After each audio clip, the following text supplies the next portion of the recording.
Hello and welcome to the two-man power trip in the latest podcast. I'm your host, JP John Poz. With me, of course, the former WCW and WWF head writer, the former WCW World Heavyweight Champion, Mr. Vince Russo. Vince, welcome back. How you doing? What is going on, John? How you doing, my friend? Doing good, doing good. Can't complain. I feel like the WCW era here might have some complaints, though. But we'll get into it. We're going to talk about Starrcade '99 today. Okay. I know you.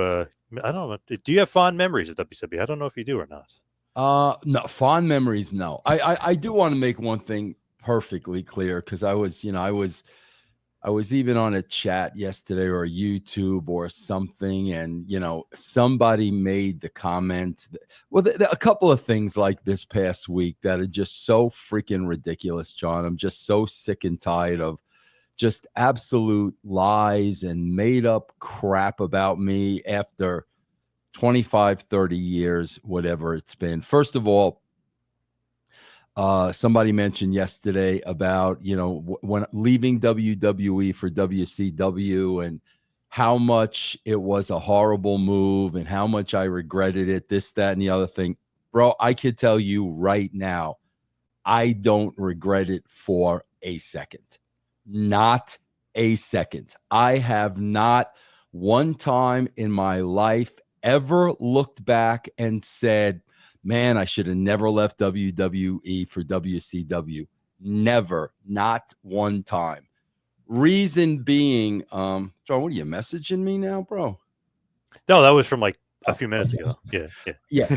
Reason being, because as I told the story to nauseum, the reason I left was because Vince told me to hire a nanny to watch my kids, which translate to Vince telling me, I don't give a shit about you. I don't give a shit about your family. Okay. That's why I left. I don't regret that for a second. Not a second. Then this week, JR and Conrad were talking about me being bitter and mad because I never got WWE stock options. Yeah, remember I brought that up to you last? Bro, you did. Yeah, bro, I knew they were going public when I left. I knew they were going public because I remember, Vince, I remember sitting in Vince's limo, just me and Vince, when the WWF, the World Wildlife Foundation, forced him to change the name. I remember that. And I remember sitting there with Vince, and I remember Vince telling me about World Wrestling Entertainment. The very first time I heard WWE was from Vince. I knew they were going public, bro, but people just can't seem to understand the WWE was not going to be more important than my freaking family. Like, I don't know why that's so hard for people to understand. Not maybe, I know for a fact working for the WWE is more important to some people than their own family. That's a fact. No question about it. Not me. So like all these things, I never for a second regretted leaving WWE to go to WCW. So as far as WCW is concerned, we'll start here with some questions beforehand to kind of go over a little bit of havoc, a little bit of mayhem leading up to this pay-per-view, which is Starrcade, which was basically your first three pay-per-views when you entered there. So it's very interesting that Buff Bagwell during this period is kind of doing this thing where he breaks character. He basically, like, looking in the camera, he's acting unprofessional, quote unquote, and he's literally even saying, "Hey Russo, did I do a good job for you?" and like making shoot comments on the air. Why was he doing that? What was up with that? And was this supposed to be some like inside thing, or was he doing this on his own? Like, what is this gimmick with Buff going like No, shooting? it was definitely all scripted, and it was part of what were doing with Buff. And it was, bro, you're going back now all the way to 1999 and breaking down the fourth wall. Here you got Triple H in 2025. Oh yeah, wait, is it a shoot? Is it a work? Yeah, bro, you're 25 years late to the dance, bro. Like, I was doing this back into 1999. And John, the reason I did everything was to have fresh, different, controversial, new, cutting edge ideas. That's why I did things like this. In other words, not to repeat the same storylines over and over and over again. So that would be the reason why I would do something like this.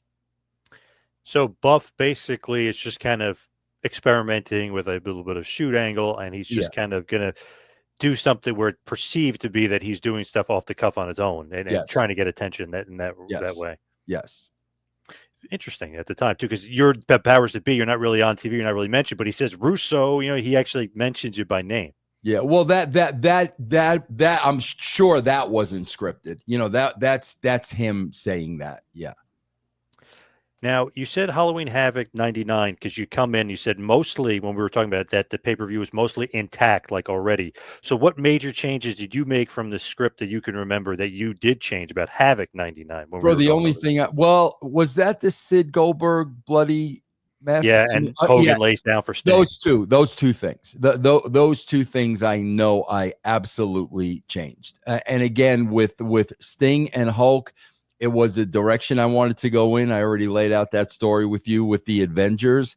And I already laid this out with you as well. I just wanted to make sure Sid was really, really protected.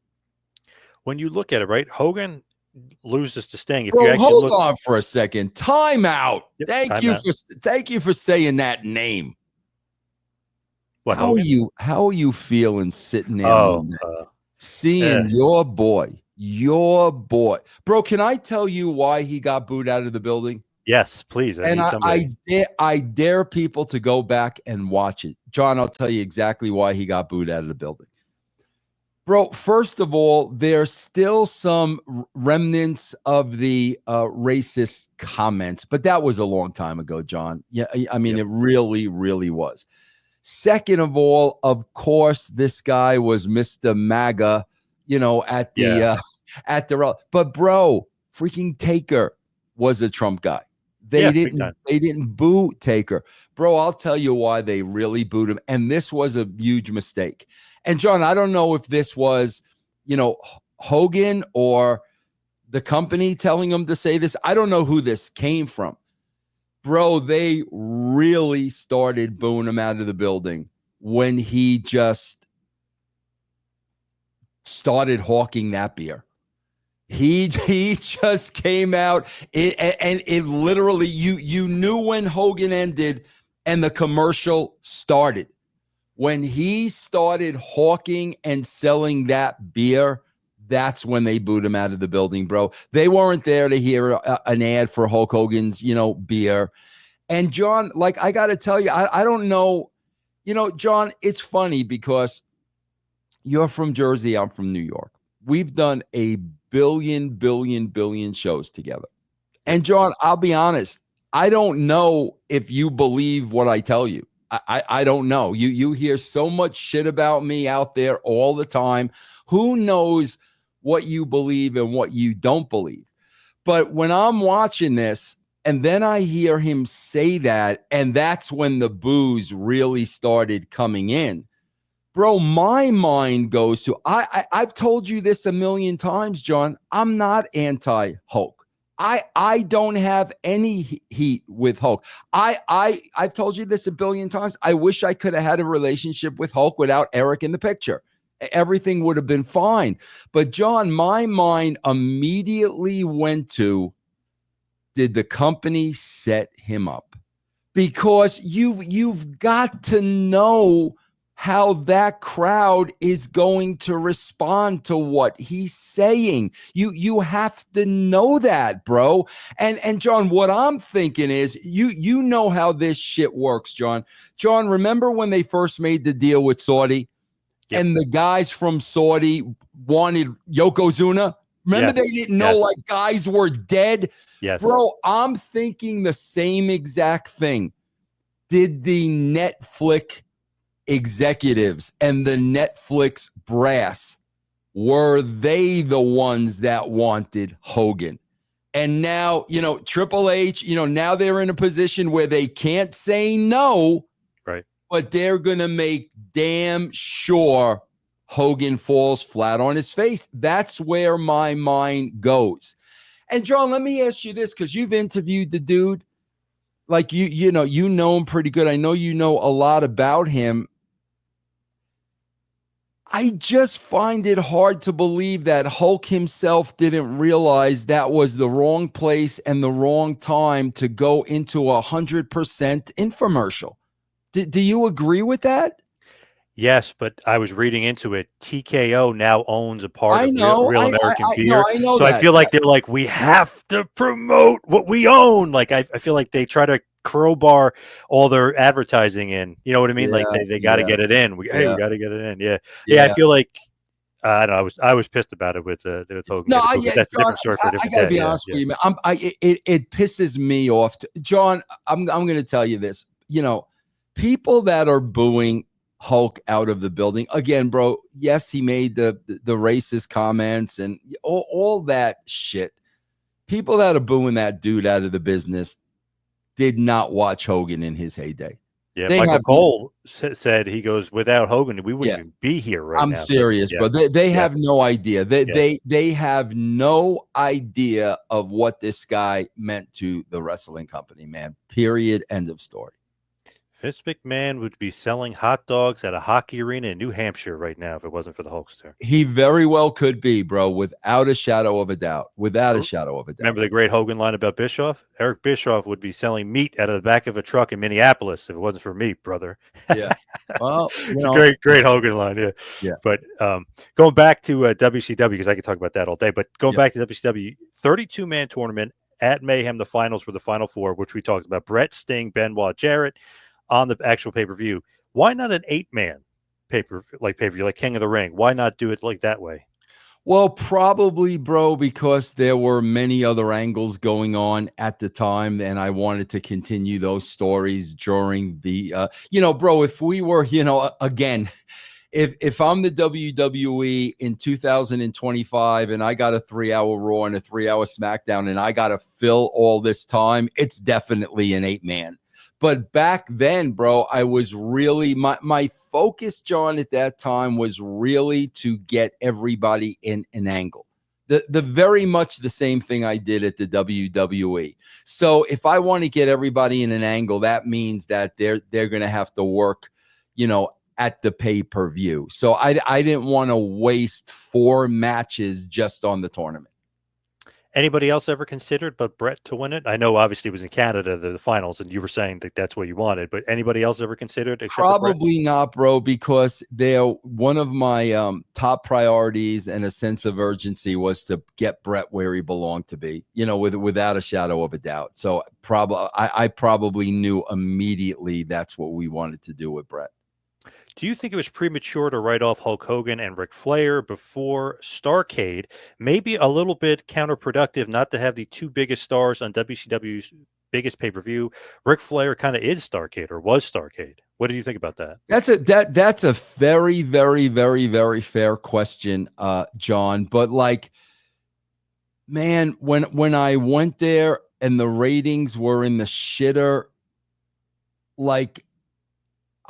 I just wanted to turn everything around as quickly as I could, man. I just really wanted to start brand new and fresh as quickly as I could. Hindsight being 2020, could I held that off a couple of months? Absolutely, I could have. No question about it. And maybe that would have been the right thing to do. But I was so focused on giving this company a new start that I wanted to get to it immediately. One final thing before we get in the pay-per-view here. It was reported by Dave Meltzer that one of the big issues where Vince Russo and Kevin Sullivan clashed was over how to use Goldberg. Russo wanted to keep the title off of Goldberg for as long as possible, feeling that there's more money in the chase for having Goldberg chasing the belt, whereas Sullivan really wanted Goldberg to be champion. Is that true or false? Listen, bro, whoever Meltzer is talking to, I have no idea. I never clashed with Kevin Sullivan at all. Terry Taylor, Conan, Ric Flair. Never. And we never had that conversation. We never had that conversation at all. So bro, I don't know. Sullivan's obviously not here. I don't know if Sullivan gave that to Meltzer, or who knows? I have no idea. Bro, I never had a clash or a disagreement with Kevin Sullivan whatsoever, and we never had that conversation. So as far as the WCW pay-per-view, Starrcade 99, December 19th, 99, Washington, D.C., the MCI Center, 8,582 in attendance. The Battle to End the Millennium pay-per-view buys, $145K. It's being built up as the last pay-per-view of the century, which actually is true because WWF had Armageddon the week before and did 337,000 buys. So they're beating you by quite a bit there, by about 200,000 buys. 145 is not bad, but still, you're getting dominated by WWF. Last pay-per-view of the millennium, the last pay-per-view of the century. That's kind of a big thing they really did kind of pump up there when you actually think about it. I got to tell you, John, like that had to come straight out of marketing because I don't remember promoting it like that way at all. So I'm sure that was their marketing promotions, department, and I don't have an issue with that.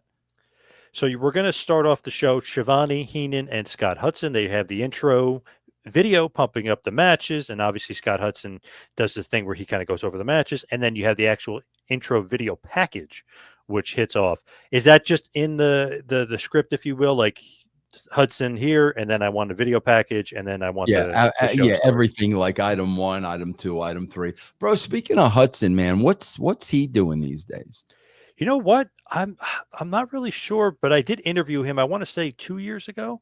And we just talked about WCW and his time in the wrestling business, but he seemed like he was doing really well just from when I was speaking to him. But I just don't remember what exactly he's up to, like personally. He was wrestling, man. He was good, and he was very good at what he did, and he was a really good guy.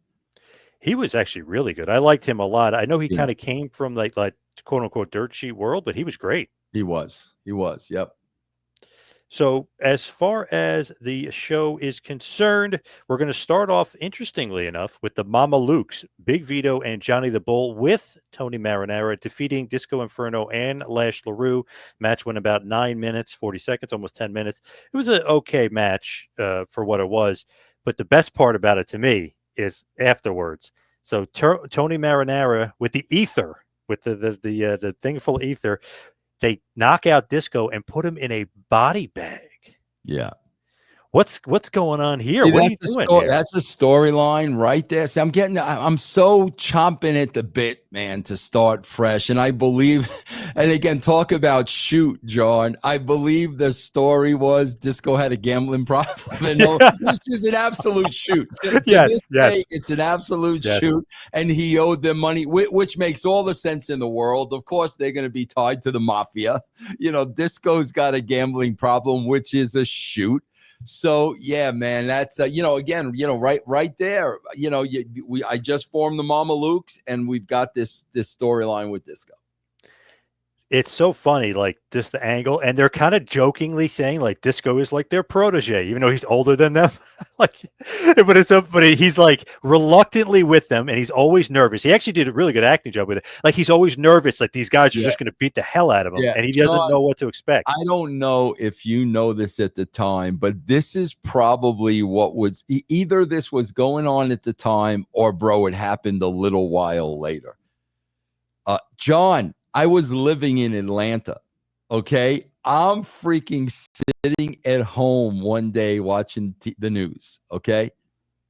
Bro, Disco's mugshot comes on television. No way, wow. What happened, bro, was they were having a poker game in the basement of a buddy's house. And somebody tipped off the cops that this was a high stakes poker game. Bro, they busted it, arrested Disco, and his mugshot was awesome. All over TV. Oh crap. My God. And bro, I think it happened after this. But yeah, bro, a lot of people don't know that I popped huge when I saw that mugshot on TV. I mean, it turned out to be nothing. It was just some guys getting together for a poker game. But oh my God, that was phenomenal. That is awesome. And obviously he turned it into this guy. It's a gambling problem. Now he owes money to the Mafia. That's great. Yes, yes. Interesting. Johnny the Bull is strong as hell. Picks him up in the body bag, brings it to the back. But it's funny. He's starting to get tired. So they bring it to the back. They take him out of the body bag. He starts to come to. Then you throw him in the back of a trunk. And then, and then they drive off. Total, Sopranos Mafia stuff going on here with the Mafia. I wonder how long we kept him locked in that trunk as a rib. I wonder. I was just going to say, how much of a rib was that with the body bag in the trunk? Oh, big time. Yeah. What we should have done, bro, was we should have left a little seam and put him in the body bag and had his nose come out through the bag. That's what, thinking about that now, that's what I should have done. Man, I just funny to think of the ribs going on with that. You want to hear something hysterical? Somebody sent me this. Okay. Disco's trading card. Bro, listen to what they wrote on the back of Disco's trading card, bro. This is the company, and this is a talent in the company. Yes. Disco Inferno has won the television title and yet lost to a woman. Disco Inferno's ride through WCW has been shaky, to say the least. Unquestionably the most unrespected wrestler in the business. He's loaded with talent, but his peers just don't take him serious. His 70s attire and hip-shaking antics have drawn the ire of fans and fellow wrestlers alike, has formed an alliance with fellow danceaholic Alex Wright, but their wins have been few and far between. Can you imagine that, bro? Oh, my God. Burying him. I know. I swear to God, I had to read this twice. Bro, do you know, one year, bro, I don't remember what it was, when I was the magazine editor, bro, this was probably 94, maybe 94 and 95. Bro, I wrote all the back of the trading cards for the WWE. I did that. Awesome.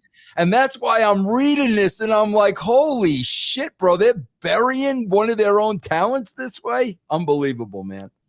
All true, by the way. Everything they said was true, but I don't know if you want to bury the guy that way. Probably was Terry Taylor. Yeah. Oh, God, Disco used to get so under his skin, man. All right, back to the pay-per-view here. Yes. It's one of those things where you are putting some storylines in, you got some stuff going on, but then there is, man, it's like all these injuries. It literally, the end of 99, 2000, it's just like really bad luck for WCW, and we'll see it even again for Sold Out, even worse injuries, but you have Schiavone announcing that Scott Hall is injured, so no longer is there the ladder match. No longer is he the U.S. champion. No longer, obviously, he's the TV champ. Maybe threw the TV champ, the title in the garbage, and Hacksaw ended up picking it up. But no longer is he going to be the United States champion. The ladder match with Benoit is now off, and he's stripped of the title. It felt like bad luck after bad luck here with injuries when you got there in WCW. Yeah, no, and John, I'm never like, and that's another thing, bro. Like, I swear to God, it's, one thing I always hear is, Vince always blamed standards and practices. No, bro, I never blame standards and practices. I knew there was a standards and practices when I went there. I knew I was going to have to abide by rules. I had no problem with that. The only issue I ever had with them was I asked them to give me a handbook. What can I do and what I can't do? Give me the rules and I will play by the rules and follow the rules. They never supplied me with that, so I didn't know what I was dealing with. The reason why I bring that up is, John, I would never use injuries as an excuse. Never in a million years, especially with the people on that roster at that time. I mean, if we were short on bodies, maybe, but that roster was so deep and so rich that if somebody got hurt, there was immediately somebody to plug in. So like, I don't think there's ever been a time in wrestling where I ever used injuries as an excuse. And John, back then, which is different today, if a guy was injured, you could still put him on TV. He just can't work a match. Today, somebody gets injured, they're off of television. You never see them. So, when I was working, okay, bro, you got hurt. We can't book you in a match, but we can still have you on TV. And that was the most important thing. So Benoit comes out, cuts an in-ring promo. He said that he wants a match, doesn't want the title that way. He wants to win or lose the title the right way, and that's in the ring. So total babyface promo from Benoit. Actually, people kind of ripped his promo ability and promo. He's really not that bad of a promo. I mean, he's short and sweet. He's silent but violent kind of thing. But he actually isn't that bad of a promo at all, to be honest. But Medusa is up next. She is going to be going after. So we didn't do something there we're gonna do something with Benoit later in the show. Oh yeah, you'll find out. Yes. Okay. He will have a ladder match later on. Okay. And it's going to steal the show. It's going to be the best match of the show by far. Okay. But next up, Medusa versus Evan Courageous with Spice, the former Nitro girl, who, by the way, still to this day looks great, even though obviously older, but she looks like she's still back in '99. She looks great. Yeah. Medusa defeats Evan Courageous to win the Cruiserweight title thanks to Spice. Girl power here. She tricks Courageous and helps Medusa win. What is going on? Why is Medusa winning a man's title here? The Cruiserweight Championship. That's very, I'm just watching the Attitude Era with PMS. That's very PMS-ish. So that's probably, where I got the idea from. Again, John, the question you just asked, why is a woman winning the man's title now? Why? Because I want you to watch next week to see what's going to happen and where it's going to go. Like, that's why. And again, John, I'm not a wrestling purist. I never was a wrestling purist. I'm a freaking entertainment guy. I'm a guy that's going to love Andy Kaufman wrestling women. I'm going to love that. Where, I know wrestling purists are going to hate that. John, I swear to God, you got to watch this. It's short. It's just a 2-part series. Just came out on Netflix. It's called Fights, Camera, and Action. And it's the story of the Jerry Springer Show. And I just saw it pop up. I was gonna click on that. Yeah, bro. The executive producer of the show's name was Richard Dominic, who I actually had a meeting with when I was at the WWE. Bro, you need to listen to him about ratings and how to get ratings and what ratings mean to networks. It's identical to what I was dealing with at that exact same time. I'm definitely going to check that out. I saw that pop up and I was like, oh man, this looks interesting. I love Springer. You got to, and bro, it's only 2 episodes. It's real short, but man, when you watch this, that's how ratings and networks were at this exact time. So Mean Gene is backstage with Screaming Norman Smiley. He's, in his full garb here, his full regalia, and he's scared to death of Ming, who he has to wrestle next. So, interesting. So Norman Smiley versus Ming for the Hardcore Championship. Norman Smiley defeats Ming to retain the title, thanks to Brian Knobbs, of all people. So he's getting a bit lucky here, Screaming Norman. Great gimmick. That's the idea. Yeah. And I know, bro, and John, again, I never saw this. If I saw it, I would tell you I saw it. They did something very similar with Mickey Whipwreck at ECW, correct? Yes. Was that before? Was that before? That was before. Yeah, I John, I swear, I know about that now. I know about that. I didn't know about that back then. I don't know, bro. Something triggered me about Norman to put him in that role. It had to be like one particular thing. Like, bro, I remember the day I heard, Jay Lethal do Savage in the back. And I'm like, are you freaking kidding me, bro? Like, how are we not doing this? Yeah. So there was something with Norman that really triggered this idea, but I can't remember what it was. Man, what an entertaining guy. I know he's legit shooter, like legit tough guy, but it's so funny. Yes. He's like, wow, what range here? He's so funny. Oh, man. So he was so good in that role. Bro, we had people that were really, really good in roles like him. Ernest Miller, was so good in that freaking role, man. Yeah. So he gets the win. Then afterwards, once Ming kind of comes to, he beats up the referee, Nick Patrick. So keeping him kind of, a bit strong as well there with Ming, even though he lost to Screaming Norman.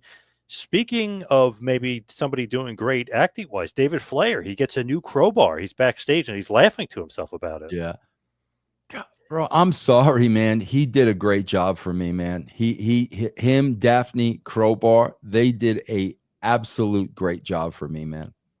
Pretty friendly with Crowbar, obviously two Jersey boys here. Yeah. And he was saying, praising David Flair, how great of an actor he was and stuff. And he goes, maybe not in the ring. He goes, but that's where I was supposed to be. I'm supposed to be the guy in the ring because I'm not a good promo. Like, and Yep, exactly.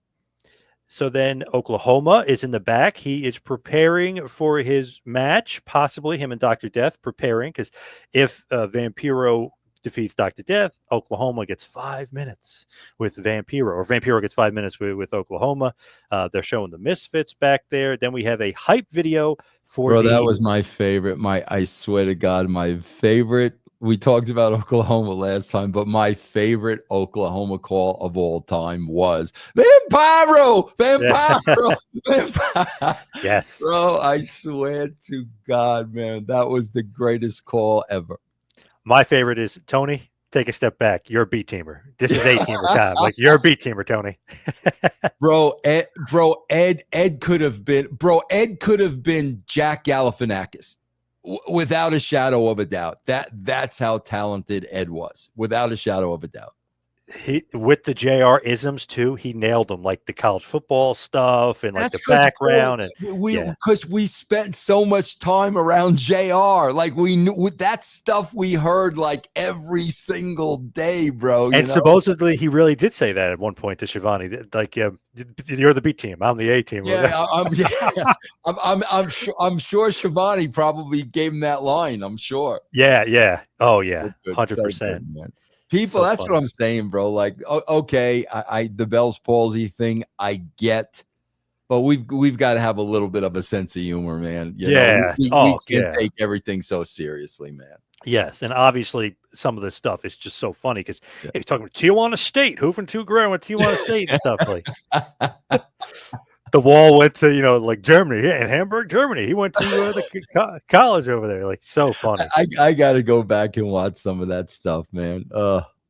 He is so good. And even we'll get into it next week. We'll talk about Sold Out, but he has this awesome promo just making fun of, like, you Ally McBeal watching girls out there. Like, so good. But the funny thing is, bro, I just want to say this, like, just so people know, like, Ed didn't want to be a talent. It's not like Ed was, bugging me to put him on television. Not at all. Like, that was 100%, my idea, because I knew, like I said, like Jay Lethal, I knew he did the JR impression, but Ed never wanted to be a talent. And he goes out there and hits a home run with it. He was awesome. Yeah. So the hype video for Revolution and Jim Duggan match, Duggan and some mystery opponents versus the Revolution. Mike Tenay is then going to interview Hacksaw Jim Duggan before the match. So the Revolution, which consists of Shane Douglas, Dean Malenko, Perry Saturn, and Asia, are going to fight Jim Duggan, Hacksaw, and his mystery team. Randomly enough, the Varsity Club. Yes, in 99, the Varsity Club. Kevin Sullivan, Mike Rotunda, Rick Steiner with Leia Meow. So the Varsity Club in 99 is back. Oh, I love that gimmick. That's why it's back. I love that gimmick when I first saw it in WCW. I loved it. Get out of here. That's why they came back? 1000%.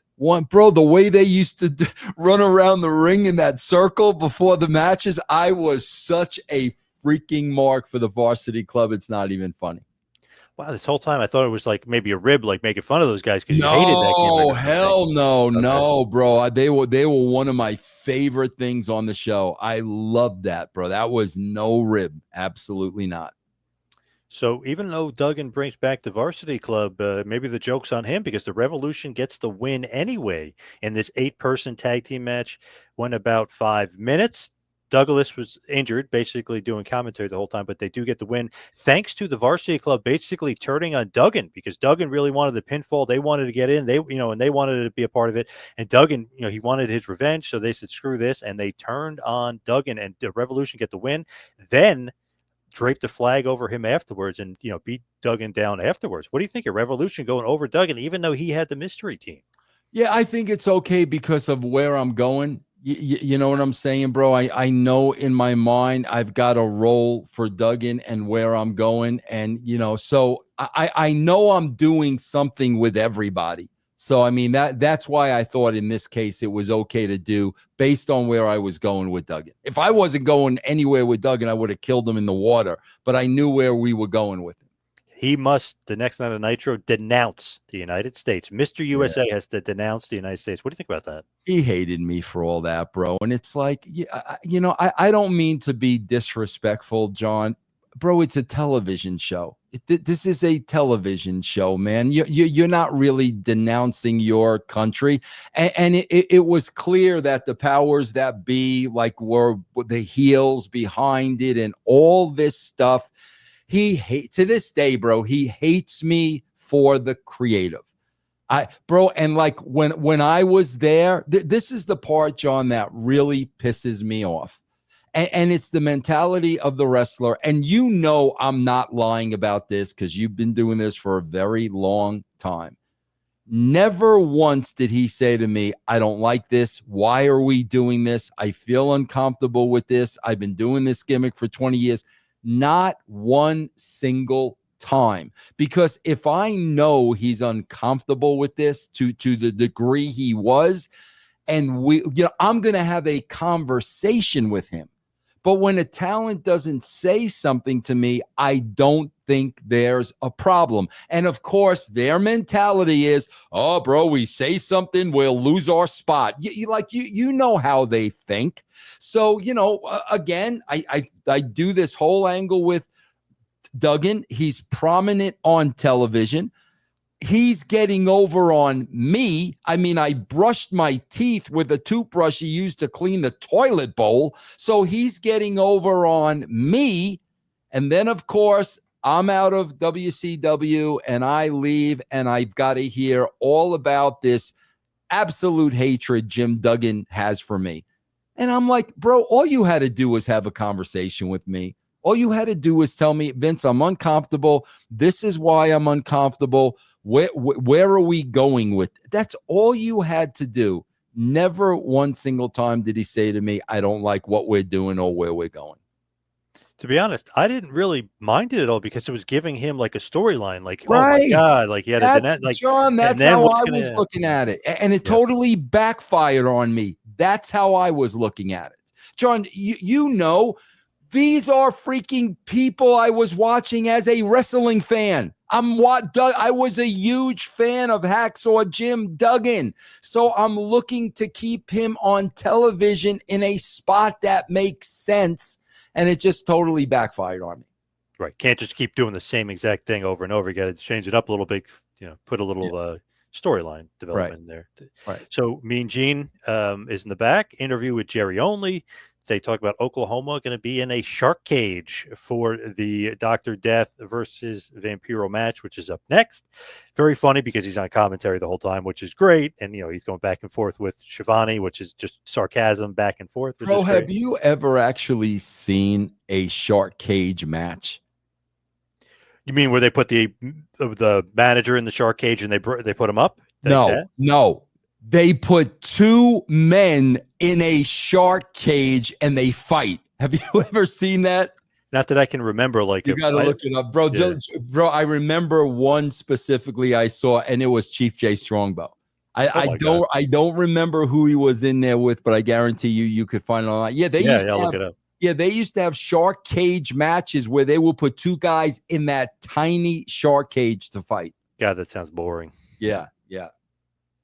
So then Vampiro is going to defeat Dr. Death Steve Williams via DQ. He gets the win just in about 5 minutes, which means he gets 5 minutes alone with Oklahoma. The only thing was Dr. Death beat him up so bad and got the DQ. It was almost a setup for Oklahoma to come in and beat up Vampiro. So it was like a little bit of a setup there with Dr. Death. Very clever. The only problem is he kind of gets his bearings with him, and Dr. Death is to the back. They made him go away, but they let the Misfit stay at ringside. So they let Vampiro kind of get back to his feet. He beats the hell out of Oklahoma, and he actually gets the win in 3 minutes. Oklahoma thought he had the one up on him, and Vampiro turns it. So Vampiro beats Dr. Death by DQ. Then he defeats Oklahoma by pinfall. See, I swear, now that's bro. You're walking me through this pay-per-view that I've never watched. Ever. I was there that day, but I've never watched it. But you make me want to watch it now. Now I want to go back and watch this. There's some interesting, like, funny stuff. Like, I like Oklahoma, so I thought this was great. The whole segment's great because it's basically him. Yeah. And even when he's in the ring, he's got the mic on. He's talking. I'm going to stomp him, and like making jokes. So basically, Vampiro goes 2-0 here, though, over Oklahoma. He kind of, even though Dr. Death beat the hell out of him, he does get the 2-0. He does look strong. He's pretty damn over too, Vampiro, at this point. Oh yeah, yeah. And the Misfits, people like the Misfits. Yeah, yep. Jerry only. Remember, he used to go Jerry only, Yeah, Jerry only, Jerry only. Yeah. He that was a good guy. He was a really good guy, Jerry only, man. Tony, you got to speak in sound bites, Tony. You got to say things 3 times, Tony. Oh my God. So good. Then, of course, the powers that be said something is brewing here. They have something going on with Curt Hennig in the back. So you're meeting with Hennig, something's going on. And then Tenay is with the Heat, the Harlem Heat, and Midnight. So just some more backstage stuff going on. There's a hype video for the next match. There is going to be a Dustin Rhodes interview as well. And then we have Creative Control and Curt Hennig versus Harlem Heat and Midnight. A lot of tension with Harlem Heat because Stevie Ray doesn't like Midnight. Booker T isn't happy with that, but Booker T loves Midnight. He wants to report to the team. So there's something brewing there with the Harlem Heat. A lot of tension. And bro, you know what, bro? That I swear to God, I know this now, 20-something years later. Because, Stevie and I still do a show every week, and I'm really, really tight with Stevie Ray. Bro, there was heat with them and Midnight. Oh, for real? That I did not know about. Like, I did not know about. And it was all about her wanting more money. And, it was all wrestling bullshit. It was nothing personal. It was business. And they were trying to educate her and trying to teach her how things work, that no, you don't ask for more money on your second night. They were really trying to educate her and help her. But I had no idea that was going on until he told me that like a couple weeks ago. So Gerald Patrick, a.k.a. the Harris Twins, a.k.a. Creative Control, Curt Hennig get the win in 8 minutes over Harlem Heat, Booker T, Stevie Ray, and Midnight, thanks to that tension between the group. So obviously the powers that be are very happy with that outcome there. Yeah. Then we have I want people to understand how when you have storylines, it's so easy to beat people rather than clean finishes, bro. Right. People don't understand that. That's why if there's heat between Harlem Heat with Midnight, that's the reason they lose the match. It gives them an out. It protects them, and you also have a storyline. I mean, John, like, again, just to go to the WWE for a second, like every time I see Gunther now, my mind immediately goes to, bro, the dude lost clean to Sami Zayn. Every time I see Nia Jax, my mind immediately goes to, Nia Jax lost clean to Liv Morgan. When you have stories, you have outs to beat people. That's why it's so important. So then we have Jeff Jarrett defeating Dustin Rhodes via pinfall in 11 minutes, 20 seconds in a bunkhouse brawl. Pretty damn good match here. Love these two. I was going to say that sounds, especially, Dustin, the age he was back then, that sounds like it's going to be a good match. Yes, good match there between those two. Thanks to Curt Hennig, by the way, Jarrett gets the win there. So not only are, you're making your presence felt with Creative Control and Jeff Jarrett, but Hennig is kind of, under your control too, and Hennig helps Jarrett get the win. Yeah. I saw that. I watched it, came across my YouTube yesterday. I had a laugh, man, because I saw the promo between MJF and Jeff. Did you see that? Yes, very good. Yep. Bro, Jeff is still using the same exact mannerisms. Like Jeff always does this. Always does. He's been doing that, bro, since the first day I met him, man. He's the best. I love Jeff. And he's going to be, you're going to hear his name again because he's kind of going to be the MVP of this pay-per-view in a second. But we see David Flair in the back. We see a nice little hype video. We have a DDP interview. And DDP is going to defeat David Flair in a crowbar on a pole match. Yeah, nice. In 4 minutes, another pole match, which is so funny. There's somebody, I don't know who it is, but they always message me, hey, ask Russo about the polls. They always say that like as if it's like some funny joke, like you're obsessed with the pole matches. Yeah. But every time I put something out, they message me about, hey, ask him about the polls. Yeah. So here we go. I'm going to ask you about the polls. They wanted it. They got it. Crowbar and a pole. What is going on here? DDP gets the win over David Flair. Bro, you watch the Jerry Springer thing. And watch why there were fights, and watch why all that. Bro, everything's got to be a spectacle. It's got to be a spectacle. Casual fans are drawn by spectacles. So just the fact, bro, that, okay, bro, this could be a straight up wrestling match, or we can have a pole with a crowbar hanging from it, and the first one who gets it gets to use it. A casual fan is going to want to see the crowbar. Period. End of story. Casual fans love gimmick matches. If they loved 5-star wrestling matches, they would be watching the show every single week. They love gimmick matches. Period. And a pole is just one. You just said we had a bunkhouse brawl. That's the same thing as a pole match. It's a gimmick freaking match. So Daphne will make her debut here, by the way, and saves David at the end from a further beating from DDP. So DDP stops the beating because Daphne makes her debut here. Yeah. Did you bring in who brought in Daphne? No, I this is the first time I'm meeting Daphne. I probably, I would guess Terry probably, because I remember Terry was a big fan of Daphne's. So he was a big fan of 𝐒𝐷𝐿 too, but for totally different reasons. Right, of course. Yes, I got you. Yep. Jimmy Hart was a fan of hers too, by the way. Interesting. Bro, was that the first time in how many years Jimmy Hart got booed? Oh my God. Bro, I'm sitting there and I'm like, bro, if we're booing Jimmy Hart, the world's about to come to an end. Bro, bizarro world. Jimmy Hart. Oh my God. The man. Yeah, he's the best. Yes. He's the best. Then we have Sting with Miss Elizabeth defeating the total package Lex Luger via DQ, 5 minutes, 30 seconds. They tease that Elizabeth wants to break up with Luger. He's abusing her. He doesn't want her with him, so she's afraid of him. So, of course, she turns on Sting, and then Luger beats up Sting after the match, of course. Yeah. Again, just a story and an angle.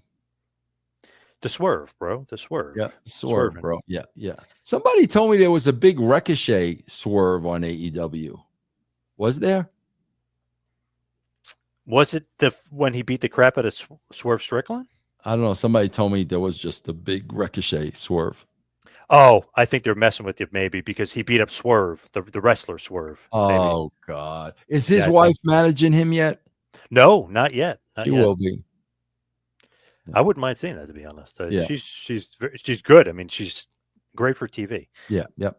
So we got a little hype video package, and then we have Kevin Nash versus Sid Vicious in a powerbomb match. Kevin Nash. Okay, now hold on. A powerbomb match is a pole match.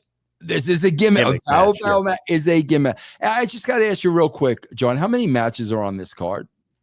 To be honest, too many. 13 matches. Wow. That's too many for me. Too many. Way too. You know why, John? Because I'm just starting and I'm trying to make everybody happy. I'm trying to get everybody on the card. Yes. Wow, way too many. Way too many. Yep.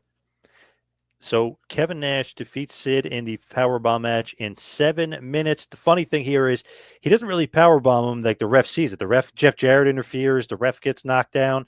Then all of a sudden Nash just pretends that he powerbombed him, and the ref gives him the win because Sid's knocked out or whatever, and he's holding his back. Which is something that Kevin Nash would totally do. He would totally do that. Yes.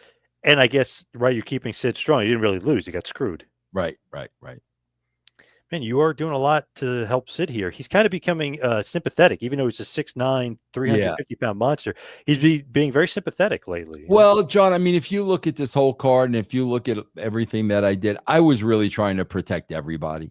like that's so important to protect people and just not beat them. It's so important, man. Then we have a Chris Benoit interview with Mike Tenay. He says that the Open Challenge is still up for the U.S. title, and the Open Challenge is going to be a ladder match. So guess who comes out to wrestle Chris Benoit? Chris Benoit versus Jeff Jarrett for the U.S. title. I was gonna say Double J. I was gonna not that I remember, but I'm thinking like that's where I would have gone. Yeah. So double duty tonight for Jeff Jarrett. He beats Dustin, and then here he loses to Chris Benoit. Benoit retains his United States title in the ladder match in just about 10 minutes plus here. Easily the match of the night. Great match. I almost wish it was longer. Definitely steals the show. A little bit of a different aspect of like using the ladder more as like a, not necessarily a weapon, but it just, to me, just a different way than they kind of use the ladder matches today. Benoit's a little bit, and Jarrett a little bit smarter with it. And Jeff 100% protected because that was his second match of the night. Yes. 100% protected. Yes. So then we have a hype video, and Bret Hart has a backstage interview with Mike Tenay. He's talking about the Goldberg title match. Michael Buffer, still there, will be doing the intro, which obviously makes it just feel more important. This isn't the match where Goldberg effed him up, is it? Yes, it is. We're going to get into that. Yes. Oh, okay. Oh, wow. Okay. Yes. I can't wait to hear this now. Okay. So Bret Hart defeats Goldberg to retain the WCW World Heavyweight title via the Montreal Screwjob. Roddy Piper comes out as the referee. He calls for the bell while Bret Hart has Goldberg in the sharpshooter, and he says that Bret wins, even though Goldberg obviously didn't tap out. What is going on here with this finish? Obviously, Goldberg is not going to be the champion. Bret Hart retains. What is going on with the Montreal Screwjob finish here at the end of Starrcade 99?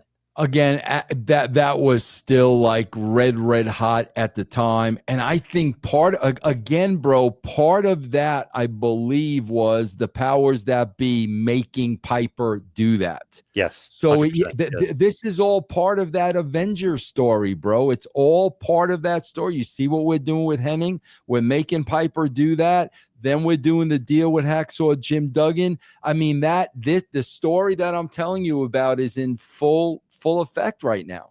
So where are you going with Piper? Why did he have to do it? What is he doing? Where is he going with this? Well, I think he winds up coming in the office of the powers that be. I remember he trashes the entire set. Yes. Yeah, and I think he gets fired, I think. So that's like the end game. He was listening to you. He realizes he shouldn't have listened to you, and he destroys your office. I'm staying true to his character. Where he reluctantly did it, he didn't want to do it, and then after he did it, it's like the old "fu." And I remember he trashed the whole set. I remember that. Yep. He even had that injured arm, and he was swinging the bat with the other arm and breaking stuff. Yeah. So obviously, you're going with Piper getting fired and then coming back, basically. Yep. So as the show ends, though, Bret Hart gets the title handed to him by Piper. He's disgusted. He's confused. He doesn't know what's going on. Piper just goes, here's your title. You're the world champion. And, it kind of goes off, and that's how the show ends. And Bret's pissed. Yeah. So this is all we're going to find out, though. It's all a ruse, though. Bret's really a heel. We're going to find out the next night. Yeah. Tell me about the injury, though. So basically what happens is, and I've talked to Bret about this too, but he goes to put Goldberg into the figure four on the post on the floor. And the guy's supposed to kind of hold your leg a little bit so you can kind of go down a little bit slower. Right. And usually if you watch Austin, like Austin's holding Bret's leg, but you can't really tell he's holding his leg. Goldberg is not familiar with the move, I don't think, or whatever. So he kind of goes back and he hits his head right on the floor. So I think that's the start of it. Bret hits his head. Bret hits the back of his head while he's going for the figure four. Because remember, on the figure four on the post, you have to go down and your head's going to be very close to the floor. And if the guy doesn't kind of prop you up, you can kind of fall back real quickly as you're putting him in the figure four. So that's the start of it, I think. And I don't know if a lot of other people notice that, but if people go back and watch the match, so that's the start of it. Later on in the match, Goldberg goes to kick him. Bret tries to get the hand up, and Goldberg gives him a kick in the head. And that's which obviously was that near the very end? Like, couldn't you? Yes. Yep. It was near, but could you tell immediately Bret was effed up? No, I thought it was when I originally watched it. Even sometimes watching it now, I thought he was selling. But when you slow it down, you could see he does get. He gets him with the kick. So it's hard when you're watching it and you're just watching and it goes by quick. You're like, oh, he's just selling.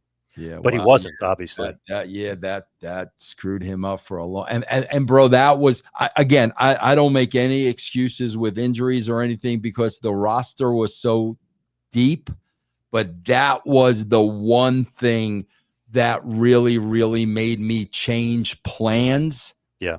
And really go off what the game plan was. That really led to the old, we're going to go in a different direction.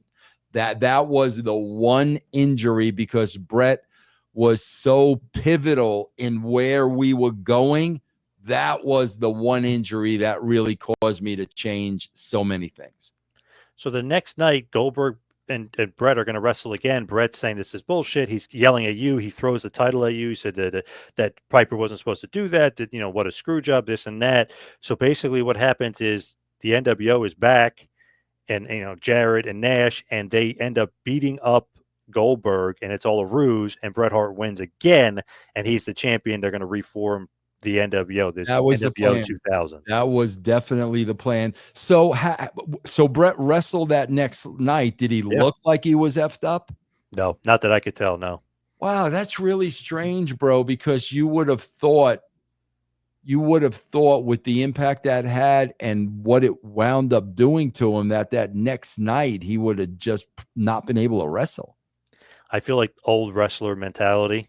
You just wrestle anyway. Bro, I swear, again, that was another thing where I was never smartened up to that. It wasn't probably till after the TV and everybody went home that we found out about the concussion. Because he wrestled, I think it was 9 or 10 more matches after that. Once against Funk, a few times against Nash on house shows and stuff. Yeah. So he had a few more matches, and then he got to the point where he's probably getting sick and everything else. Where he's like, man, something is going on. Like it wasn't one of those things where I can just tough this out anymore. Something's going on, and he had post-concussion syndrome and the whole other thing. So it got worse and worse and worse. Yeah, interesting. Okay, yeah. All right, good, man. See, I want to. I got to start watching some of this stuff. Hopefully when the Attitude Era. First of all, bro, I don't even know. Are the Attitude Era shows on YouTube now? They're not on Peacock no more. Really? I don't know. Their deal with Peacock's over. It's over. You can't watch. I can't watch Attitude Era on Peacock. I gotta hope I can find them on YouTube. Damn, because they were saying like with the Netflix stuff, they don't know what's going to go on to Netflix and what isn't going to go on to Netflix. Yeah. That sucks. I hate that. That's why when people talk about physical media, I'm like, yeah, man, you got to hold on to that stuff for as long as you possibly can. Absolutely, man. I've been using that stuff for years and years and years, man. Yeah. So are you happy with this pay-per-view? Yeah, no, I mean, from the way you're laying it out, I would definitely want to go back and watch it. I mean, without a shadow of a doubt, I need to go back and watch some of that WCW stuff anyway, because I swear to God, John, I've never seen any of it on TV. I was there, but I never went back and watched any of it, and I really need to do that. So let's wrap this bad boy up and head towards the plugs. You follow me on Twitter and Instagram at 2Man Power Trip. Vince, what about you? Yeah, guys, real quick, two things, man. I got a new audio-only show, and it's absolutely free. It's where you get all your podcasts. It's a non-wrestling show, man. I talk about everything but wrestling. It's called Vince Russo Before My Head Explodes. I just dropped a brand new episode at midnight. So there's a brand new episode up. Also, man, you never been a member of our Patreon, go to patreon.com/Russo TWC. Get a free week of the brand. You could choose from several different tiers. It costs you nothing. It gives you the opportunity to sample us. Patreon.com/Russo TWC. All right. Thank you, Vince. Thank you, everybody out there, for listening. See you right back here next time for the podcast. Have a good one, folks.